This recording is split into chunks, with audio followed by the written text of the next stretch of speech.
നമസ്കാരം. NCTVയുടെ വാർത്തകൾ ഇതുവരെ എന്ന ന്യൂസ് ബുള്ളറ്റിനിലേക്ക് സ്വാഗതം. ഇന്നത്തെ പ്രധാന വാർത്താ സംഭവങ്ങൾ നോക്കാം. അളഗപ്പ നഗർ ഗ്രാമപഞ്ചായത്തിലെ പാലക്കുന്ന് ആണ്ടിക്കുന്ന് കാവലൂർ റോഡിന്റെ നിർമ്മാണോദ്ഘാടനം കെ രാമചന്ദ്രൻ MLA നിർവഹിച്ചു. ഗ്രാമപഞ്ചായത്ത് പ്രസിഡന്റ് K രാജേശ്വരി അധ്യക്ഷത വഹിച്ചു. Kodakara block panchayat president KM ചന്ദ്രൻ മുഖ്യാതിഥിയായി പങ്കെടുത്തു. ഗ്രാമപഞ്ചായത്ത് അംഗം PS പ്രീജു, ജിഷ്മ രഞ്ജിത്ത്, കൊടകര ബ്ലോക്ക് പഞ്ചായത്ത് അംഗം ടെസി വിൽസൺ എന്നിവർ പ്രസംഗിച്ചു. മുഖ്യമന്ത്രിയുടെ തദ്ദേശ റോഡ് പുനരുദ്ധാരണ പദ്ധതിയിൽ ഉൾപ്പെടുത്തി 25 ലക്ഷം രൂപ ചിലവിലാണ് നവീകരണം. നൂലുകെട്ട് ചടങ്ങിന് ശേഷമുണ്ടായ തർക്കത്തെ തുടർന്ന് യുവാവിനെ തലയ്ക്കടിച്ച് കൊലപ്പെടുത്താൻ ശ്രമിച്ച കേസിൽ 2 പ്രതികൾ റിമാൻഡിലേക്ക്. മാള വലിയപറമ്പിൽ വാടകയ്ക്ക് താമസിക്കുന്ന തിരുവനന്തപുരം സ്വദേശികളായ കാട്ടാക്കട ആലമുക്ക് നാക്കര റോഡ് ഫീനിക്സ് വീട്ടിൽ യദു കൃഷ്ണ, പൂവച്ചൽ ശാസ്താകോണം അശ്വതി ഭവനിൽ ആദർശ് എന്നിവരെയാണ് തൃശൂർ റൂറൽ പോലീസ് അറസ്റ്റ് ചെയ്തത്. നവംബർ 10 സംഭവം. പൂപ്പത്തി സ്വദേശി ആളൂർ വീട്ടിൽ ശരത്തിനെ പ്രതി വാടകയ്ക്ക് താമസിക്കുന്ന മാള വലിയ പറമ്പിലുള്ള വീട്ടിൽ വെച്ച് പ്രതികളുമായി ഉണ്ടായ തർക്കത്തെ തുടർന്ന് ഇരുമ്പ് പൈപ്പ് കൊണ്ട് ആക്രമിച്ചു പരിക്കേൽപ്പിച്ചുവെന്നാണ് കേസ്. യദുകൃഷ്ണയുടെ കുട്ടിയുടെ നൂലുകെട്ട് ചടങ്ങ് നവംബർ 10 യദുകൃഷ്ണന്റെ ഭാര്യയുടെ ചേച്ചിയുടെ ഭർത്താവാണ് ശരത്ത്. ആദർശ് യദുകൃഷ്ണന്റെ സുഹൃത്താണ്. 2 പേരും നൂലുകെട്ട് ചടങ്ങിൽ പങ്കെടുക്കാൻ വന്നതാണ്. ആദർശ് തിരുവനന്തപുരം ജില്ല ആര്യൻകോട്, കോവളം, ആര്യനാട് പോലീസ് സ്റ്റേഷൻ പരിധികളിലായി ഒരു പോക്സോ കേസിലും മയക്കുമരുന്ന് ഉപയോഗിച്ച ഒരു കേസിലും മനുഷ്യജീവന് അപകടം വരുത്തുന്ന പ്രവൃത്തി ചെയ്ത ഒരു കേസിലുമടക്കം 3 ക്രിമിനൽ കേസിലെ പ്രതിയാണ്. Irinjalakuda DYSP CL Shaju, Mala police station SHO Sajin Sasi, SI G Rasheed, GSI Sudhakaran, GASI Najeeb Bava, GSCPO Sharafuddin എന്നിവരാണ് അന്വേഷണ സംഘത്തിൽ ഉണ്ടായിരുന്നത്. രക്ഷാധികാരി ബൈജു എന്ന സിനിമയിലെ ബിജു മേനോന്റെ കഥാപാത്രം പ്രേക്ഷകർ മറന്നിട്ടുണ്ടാകില്ല. ഒരു നാടിന്റെ കായിക സ്വപ്നങ്ങൾക്ക് കരുത്തു പകരുന്നതായിരുന്നു കഥാപാത്രം. അങ്ങനെയൊരു രക്ഷാധികാരിയെയാണ് അടുത്തതായി പ്രേക്ഷകർക്ക് പരിചയപ്പെടുത്തുന്നത്. നമുക്കൊരു 5 ഇതിലുള്ള ടീമുകളുണ്ട്. വെറ്ററൻസിൻ്റെ ടീമുണ്ട്, പിന്നെ 30 വയസ്സിന് മുകളിലുള്ള ഒരു 40-നും 30-നും ഇടയ്ക്കുള്ള ടീമുണ്ട്, പിന്നെ 30-നും 20-നും ഇടയ്ക്കുള്ള ടീമുണ്ട്, 20-നും 15-നും ഇടയ്ക്കുള്ള ടീമുണ്ട്, 15-നും 10-നും ഇടയ്ക്കുള്ള ടീമുണ്ട്. ഒരു 5 കാറ്റഗറിയുള്ള ടീമുകൾ നമ്മളിപ്പോൾ നിലവിൽ നമ്മുടെ ക്ലബിലുണ്ട്. എല്ലാ മാച്ചും നമ്മൾ പോകാറുണ്ട്. ഏജിൻ്റെ കളികളും എല്ലാ കളികളും നമ്മൾ ഈ കുട്ടികളെയും വെച്ച് പോകാറുണ്ട്.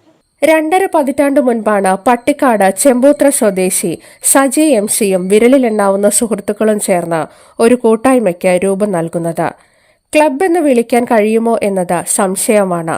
പിന്നീട് ചെറിയ ടൂർണമെന്റുകളിൽ പങ്കെടുത്തു തുടങ്ങി. പലയിടങ്ങളിലും കപ്പ് ഉയർത്തി. പാതി വഴിയിൽ ഒപ്പമുണ്ടായിരുന്ന പലരും കൊഴിഞ്ഞുപോയി. പക്ഷേ ഒറ്റയ്ക്ക് ഒരു നാടിന്റെ കായിക സ്വപ്നങ്ങൾ ചുമലിലേറ്റി രക്ഷാധികാരി സജി. യുവദർശൻ ചെമ്പൂത്ര എന്ന പേരിൽ ഒരു ക്ലബ്ബ് തന്നെയുണ്ട് ഇപ്പോൾ സജിക്കും കുട്ടികൾക്കും. ട്രോഫിക്ക് അങ്ങനെ എണ്ണൊന്നും ഇതുവരെ വെച്ചിട്ടില്ല. കുറേ വർഷങ്ങളായിട്ട് ഉണ്ട്. അതിലേറ്റവും ആദ്യം കിട്ടിയ ഒരു ചെറിയ ട്രോഫി ഉണ്ട്. ചെറുതെന്ന് വെച്ചാൽ വളരെ ചെറുത്. ഇപ്പോഴും ആ ട്രോഫി ഞങ്ങളുടെ അവിടെ ഉണ്ട്. യുവദർശൻ ചെമ്പൂത്ര കപ്പ് ഉയർത്താത്ത ടൂർണമെന്റുകൾ തൃശൂരിൽ അപൂർവമാണ്. കപ്പ് വയ്ക്കാനോ ക്ലബിന്റെ പ്രവർത്തനത്തിനോ ഇടമില്ലാതായതോടെ തന്റെ കുഞ്ഞു വീടിന്റെ ഒരു മുറി തന്നെ സജി വിട്ടു നൽകി. എണ്ണിയാൽ ഒതുങ്ങാത്ത ട്രോഫികൾ ആ മുറിക്കകവും നിറച്ചു കഴിഞ്ഞു. ഉഴിച്ചിൽ വൈദ്യനായ സജി തന്റെ കയ്യിൽ നിന്ന് പണം മുടക്കിയാണ് ടീമിനെ കളിക്കിറക്കുന്നത്. സ്വന്തം പണം മുടക്കി ഇതിനോടകം പല തലമുറയെ കളിക്കളത്തിലെത്തിച്ചു. അവർ കപ്പുയർത്തുമ്പോൾ കിട്ടുന്ന സന്തോഷമാണ് തന്റെ സമ്പാദ്യമെന്ന് സജി പറയുന്നു. പട്ടിക്കാട്ടെ യുവാക്കൾക്ക് അക്ഷരാർത്ഥത്തിൽ സജി രക്ഷാധികാരി തന്നെയാണ്.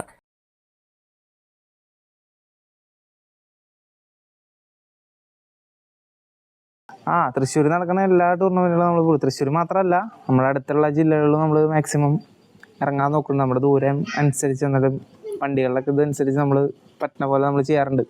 പഞ്ചായത്ത് മേള എല്ലാ വർഷവും ഞങ്ങളാണ് കപ്പടിക്കാറ്.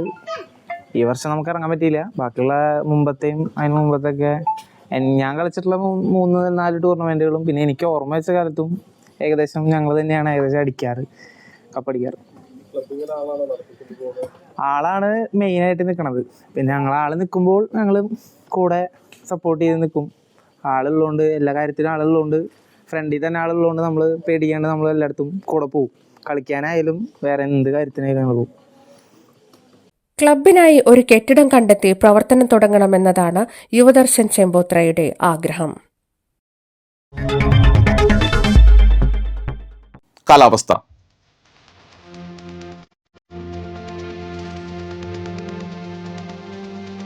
കൂടിയ താപനില 32 ഡിഗ്രി സെൽഷ്യസ്, കുറഞ്ഞ താപനില 24 ഡിഗ്രി സെൽഷ്യസ്. ചാലക്കുടി കൃഷ്ണ ജ്വല്ലറിയിൽ ഇന്നത്തെ സ്വർണ്ണവില നിങ്ങൾക്കായി സമർപ്പിക്കുന്നത് അപ്പസ്വർണം ആഡംബരവുമാണ്, സമ്പാദ്യവുമാണ്. സ്വർണം കയ്യിലുണ്ടേ അതൊരു ധൈര്യവുമാണ്. Krishna jewellery golden diamonds, Chalakudy. ഹൃദയങ്ങൾ കീഴടക്കിയ വിശ്വാസം. സ്വർണം ഗ്രാമിന് 11,505 രൂപയും പവന് 92,040 രൂപയും രേഖപ്പെടുത്തി.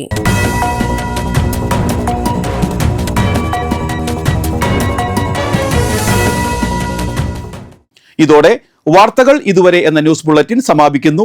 നന്ദി, നമസ്കാരം.